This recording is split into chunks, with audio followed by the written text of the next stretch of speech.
والانتفاء والإفادة والاستفادة والحث على التمسك بكتاب الله وسنة رسول الله صلى الله عليه وآله وسلم والدعاء إلى الهدى والدلالة على الخير ابتغاء وجه الله وثوابه ومرضاته وقربه إلى روح حضرة حبيبنا وشفيعنا قرة عين رسول الله محمد بن عبد الله صلى الله عليه وسلم ثم إلى روح آله وأصحابه وأهل بيته وذريته والتابعين ومن تبعهم بإحسان إلى يوم الدين وخصوصا إلى روح الإمام الغزالي ثم إلى أرواح من عمر هذا المصلى سابقا ولاحقا وإلى أرواح والدينا ووالديكم وأمواتنا وأمواتكم وأموات المسلمين أجمعين أن الله يغفر لهم ويرحمهم ويعلي درجاتهم في الجنة ويعيد علينا من بركاتهم وأسرارهم وأنوارهم وعلومهم ونفحتهم في الدين والدنيا والآخرة على هذه النية وعلى كل نية صالحة جامعة لخيرات الدنيا والآخرة وعلى من ومشايخنا وإلى حضرة النبي المصطفى محمد صلى الله عليه وآله وسلم. الفاتحة.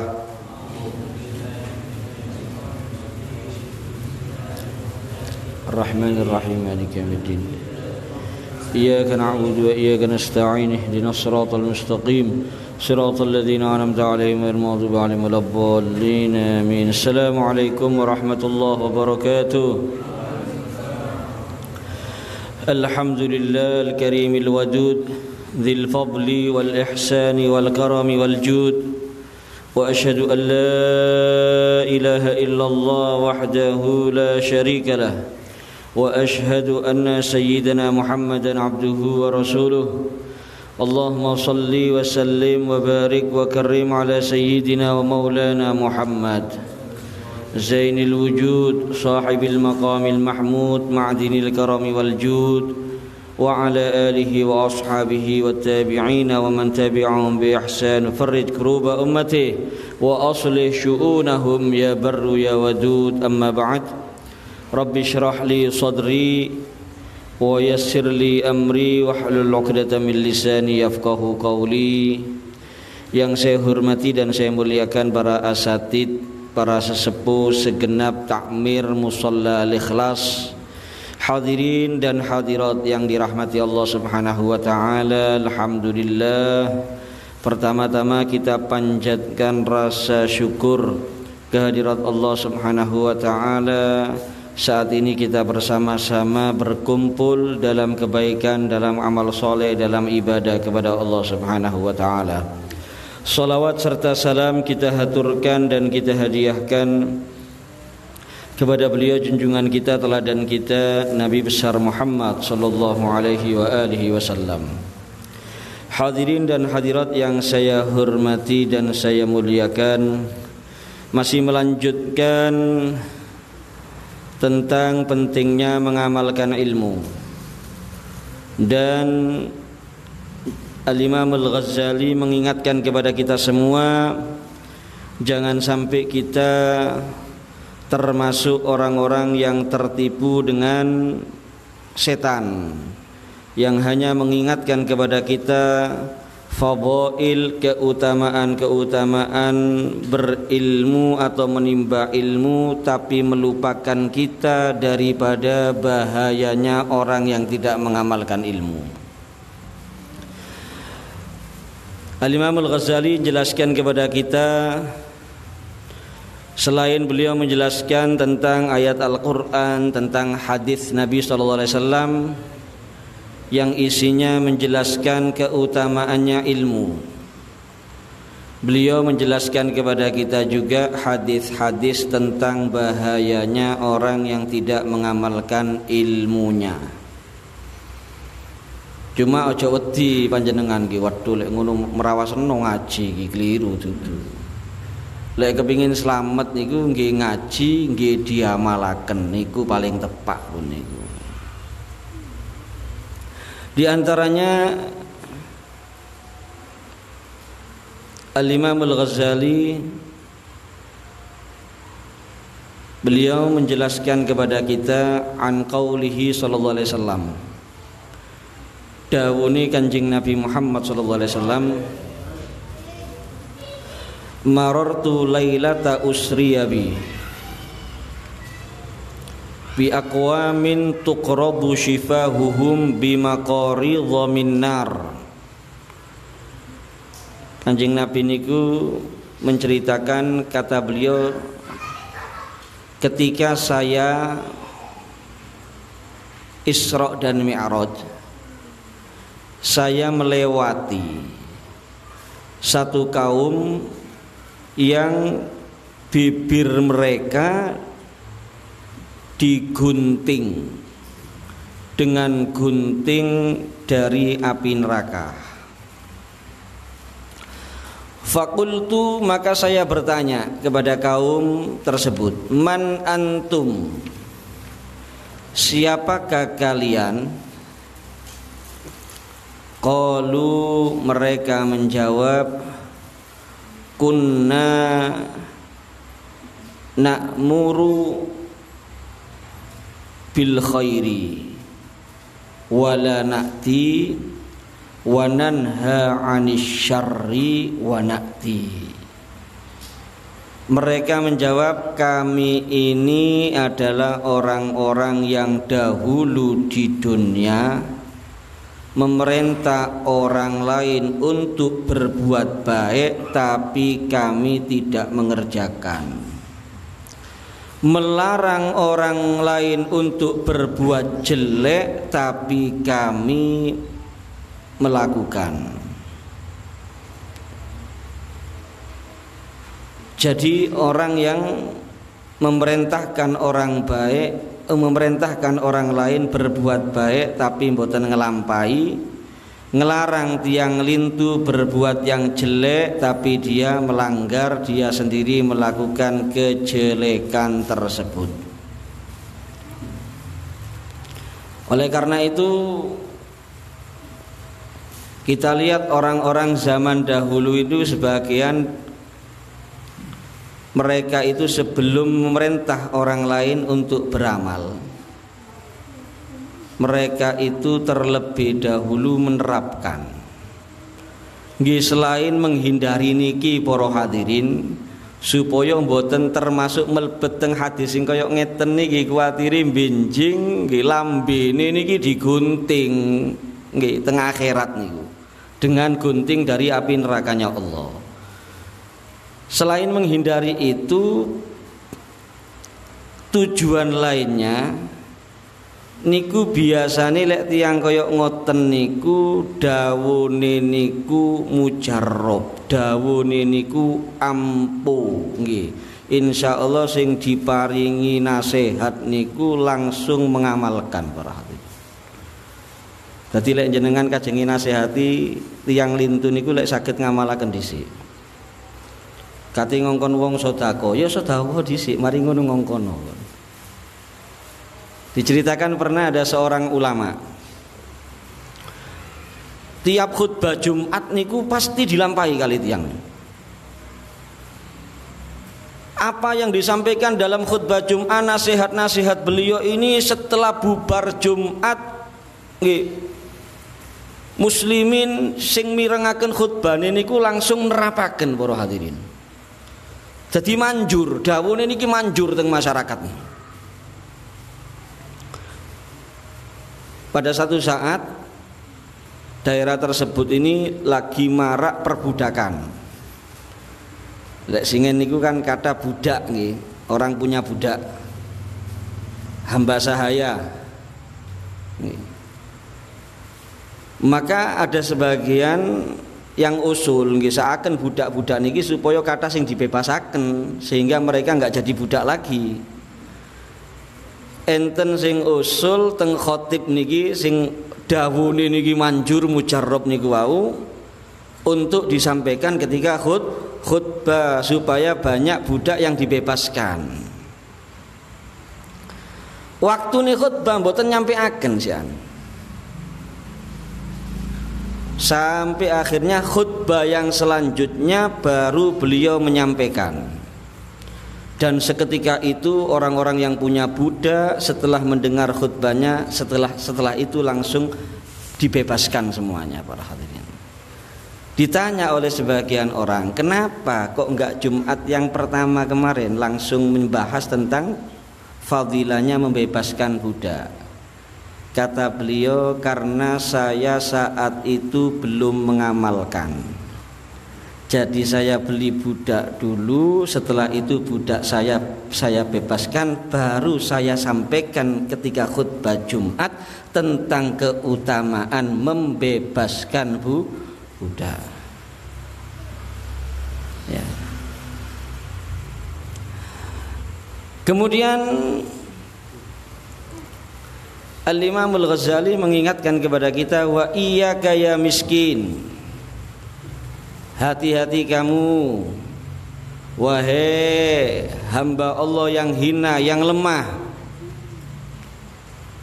an tud'ina li tazwirihi, hati-hati kamu untuk nurut dengan tipu dayanya setan, dan kamu terikat wa tatadalla bihabli ghururihi, dan kamu terikat dengan tali tipu dayanya setan.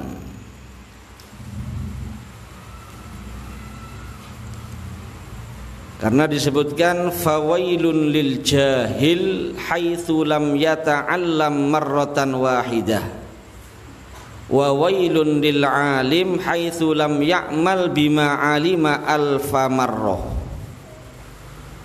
Celaka orang yang jahil, di mana dia tidak mengaji, tidak belajar ilmu, dikatakan celakanya hanya satu kali. Tapi celaka bagi orang yang alim, celaka bagi orang yang alim, di mana dia tidak mengamalkan ilmunya, haitsu lam ya'mal bima alima alfa marra, 1000 kali.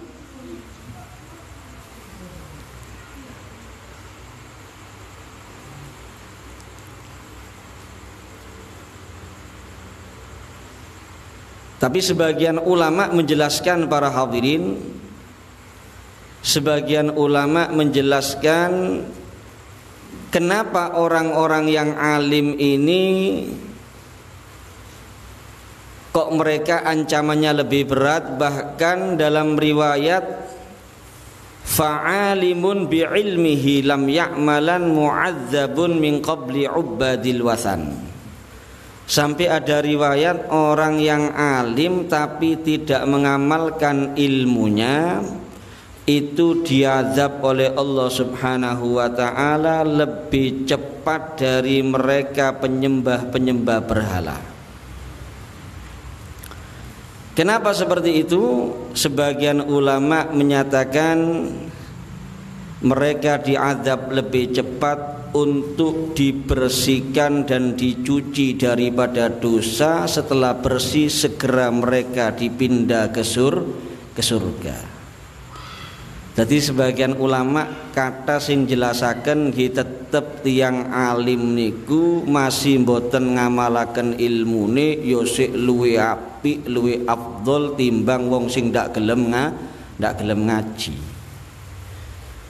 Ki gampang-gampangane kan lek tiyang niku diperintah ngaji kali diperintah ngamalaken ilmu.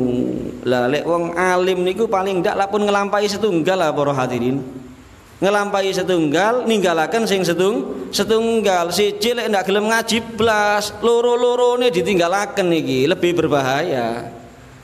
Oleh karena itu sebagian riwayat niku sampai Kanjeng Nabi Muhammad SAW niku dawuh al-alimu habibullah walau kana fasiqan wal jahilu aduwullah walau kana abidan. Orang alim itu masih dicintai Allah walaupun dia fasik. Insya Allah barokah nggak ada ilmu tasik saged tobat, tasik saged sadar, tasik saged husnul khotimah. Insya Allah mboten sampai kebabas, sampai murtad, nggih pejane mboten beto Islam krana napa enggak ada ilmu tasian. Tapi wal jahilu, orang yang jahil, aduwullah, musuhnya Allah, walau kana abidan, walaupun orang tersebut adalah orang yang ahli ibadah. Diceritakan ada sebagian orang ini berselisih, para hadirin, debat-debat.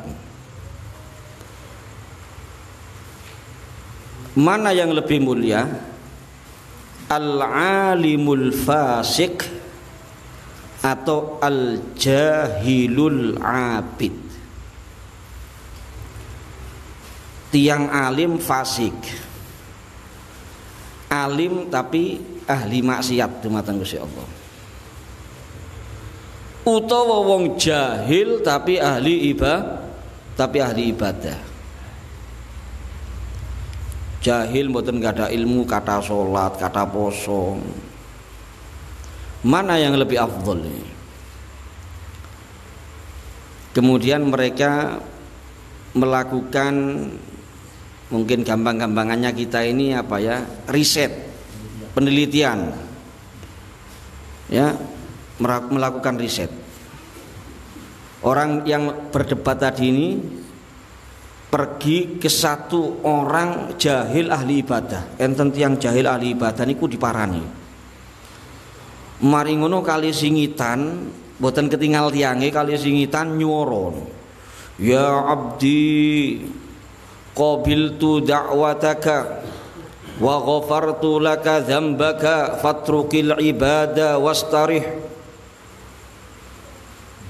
Sekali singitan ngaku pangeran. Wahai hambaku, aku terima doa kamu, aku ampuni dosa kamu, sudah cukup, kamu nggak perlu ibadah, istirahat saja sudah. Niki yang jahil nih.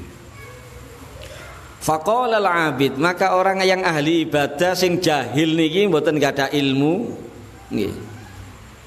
Ilahi inni arju minka hada, Tuhanku aku berharap ini mulai dulu dari kamu. Yo iki sing tak arep-arep. Wa inni ahmaduka wa ashkuruka, dan saya memuji kamu, bersyukur kepadamu. Wa a'buduka min zamani kadza, dan saya telah beribadah kepadamu sejak zaman dahulu. Dadi percaya kali swara niku wau, percaya akhire napa? Mboten ibadah, leren ibadah, maksiat dumateng Gusti Allah, dan matinya kafir karena sebab kejahilannya.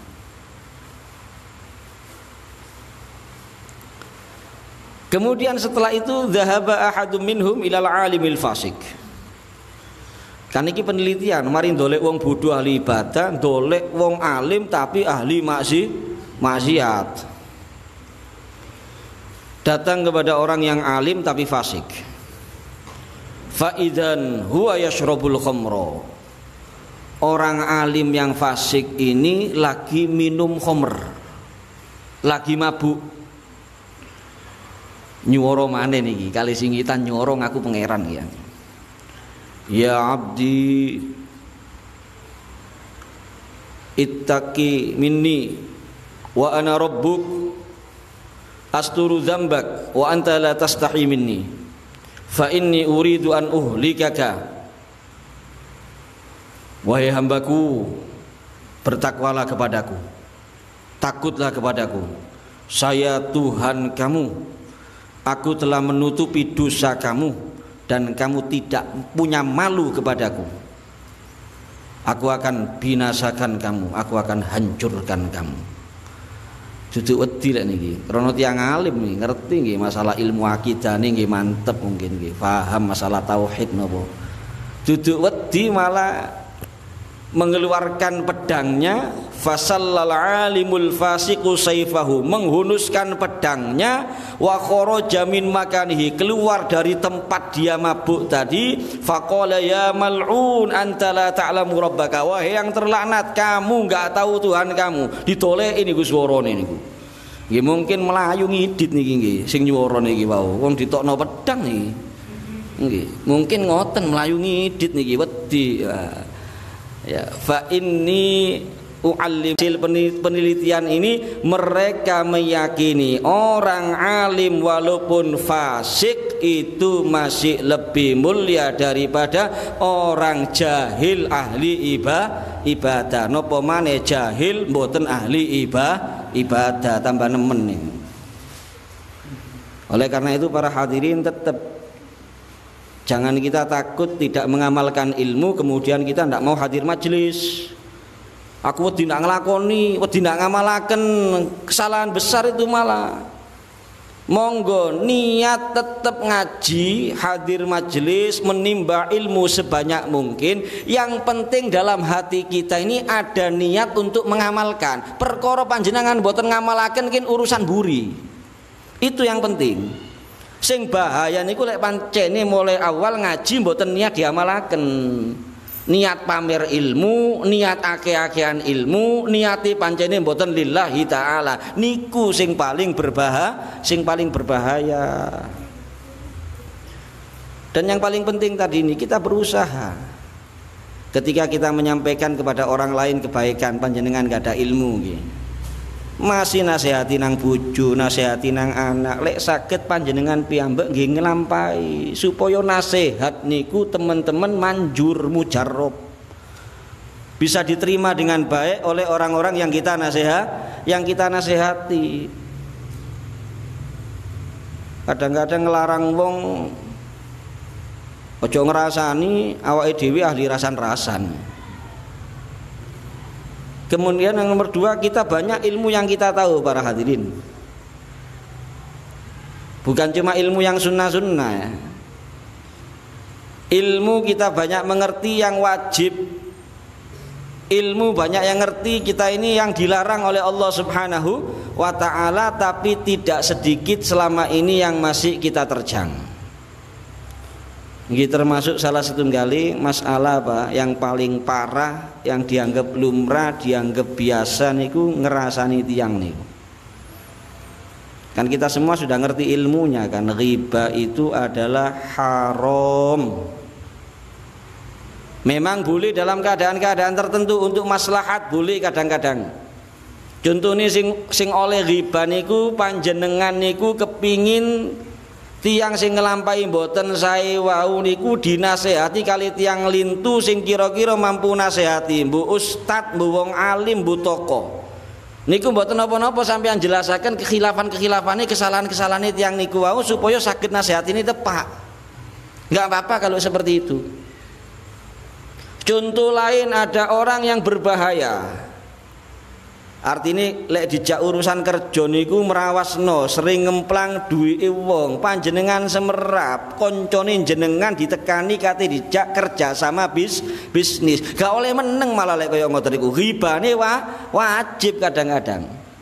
Lek kira-kira koncone jenengan wau cek gak keblobok cukup sampean kandhani tok, ojo kerja sama ambek iku ojo. Lek ngono tok pun cekap nggih ngoten tok mboten napa-napa. Tapi lek sik gak mantep opo sik kepingin ae baru panjenengan jelasaken niku ngene lho.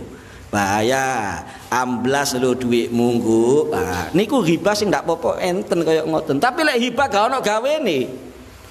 Kadang-kadang lah ndak krasa pemane ibu-ibu. Ono wong salah titik niku ndek kampung niku, kene yuk kene yuk tak kandhani yuk. Tapi aja kondo-kondo wong yo, kontok sing tak kandhani. Sing sijine ngono, yuk pinggire maneh, tak kandhani aja kondo-kondo tok yo gak ono sing tak kandhani, kontok sing tak kandhani, sak perumahan ro kabeh akhire.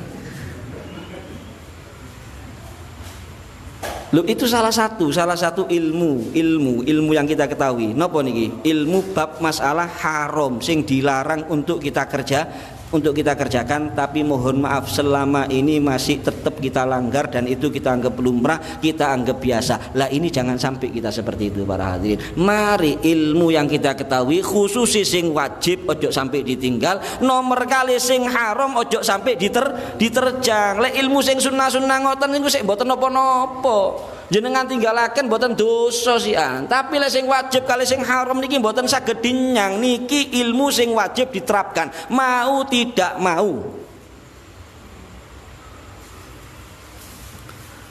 Ya masih banyak lagi ini Al-Imam Al-Ghazali menjelaskan kepada kita tentang hal-hal yang berkaitan dengan thalabul ilm sebelum kita mulai memasuki pembahasan-pembahasan lain. Nanti di pertemuan yang akan datang Al-Imamul Ghazali akan menjelaskan kepada kita manusia dalam menimba ilmu itu terbagi 3 keadaan.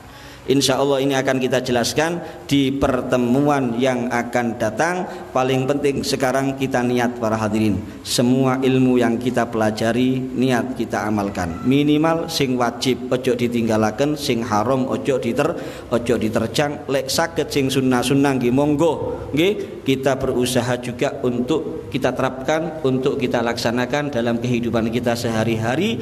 Dan yang tidak kalah pentingnya, setiap kita mau memberikan nasihat kepada siapapun, kita berusaha untuk mengamalkan nasihat tersebut, sehingga insya Allah dengan itu kita berharap nasihat-nasihat kita akan ampuh masuk ke dalam hatinya orang yang kita beri nasihat, sehingga mereka mau menurut dan mereka mau mendengarkan nasihat kita, lebih-lebih keluarga kita sendiri.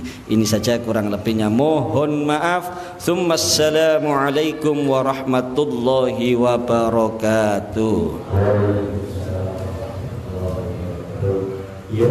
Bismillahirrahmanirrahim.